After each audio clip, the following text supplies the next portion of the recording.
Во Македонија во просек жените заработуваат 12,5% пониска плата од мажите, а разликата се зголемува и до 28,4% кај лицата без образование или само со основно образование.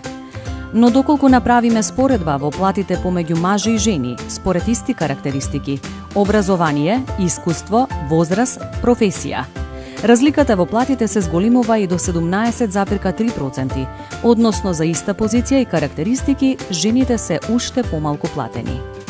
Кои се причините за родовиот јас во плати? Постојат повеќе причини за родовиот јаз во платите помеѓу мажите и жените.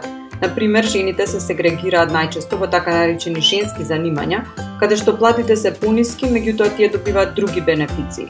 Понатаму, жените поради раѓање и родителство акумулираат помалку човечки капитал во текот на својот работен век, а секако платата го рефлектира човечкиот капитал и продуктивноста на работникот.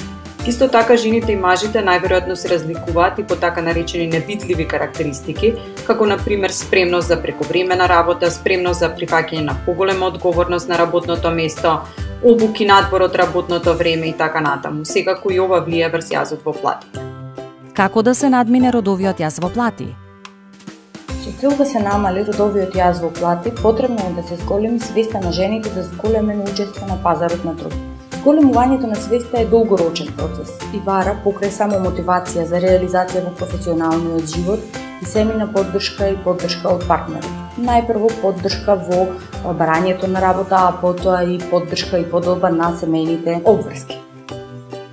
Втор значаен момент е да се надминат стереотипите на поделба на машки и женски професии, а жените да ја зголемат тенденцијата за барање на работа во така наречените машки професии. За да се намали родовиот јаз во плати, потребно е да се земат во предвид семејните обврски на жената и да се создадат услови жените да тргнат на работа и кога ќе станат мајки. Неопходно е инвестирање во градинки за згрижување на децата во предучилишна возраст и во тешко достапните средини, за да може жената да се приклучи на пазарот на трудот. Би рекла е дека неопходно и флексибилно работно време, односно работно време кое што е соодветно на работното време на институциите што ги згрижуваат децата, односно градинките и училиштата, и секако да се создадат подеднакви услови за развој на кариерата на мажите и на жените. За жените да бидат еднакво платени со мажите, потребно е во оние сектори каде што тие се најмногу застапени, а тоа се текстилните фабрики и продавниците, да има зголемување на нивните плати и како второ, најчесто да нема злоупотреба на прековремената работа. Се со цел да се намали јазот во платите, компаниите е потребно да направат и да воведат пресметка за плата и правилници. Најбитни критериуми да бидат образованието, стажот, искуството и вештините.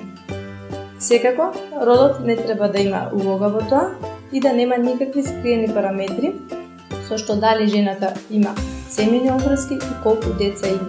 Исто така, да се поттикне фер можност за развој во кариерата и да се избегнува задржување надвор од работното време. Дознајте колку треба да изнесува вашата плата според вашите карактеристики и кое што е родово неутрална.